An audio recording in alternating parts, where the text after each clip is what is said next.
আসসালামু আলাইকুম ভিউয়ার্স, আশা করি আপনারা সকলে ভালো আছেন।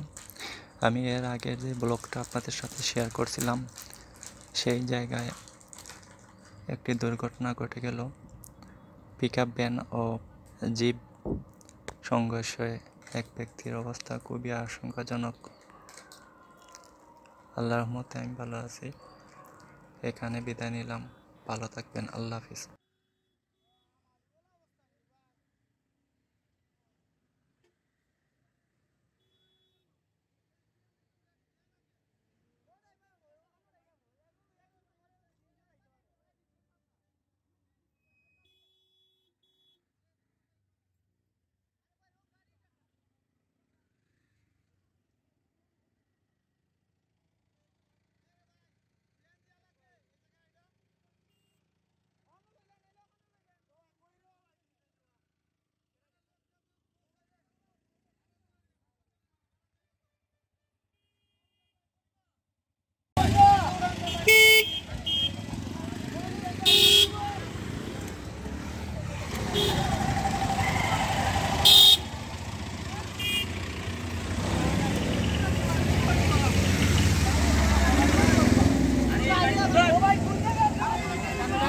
Sandal,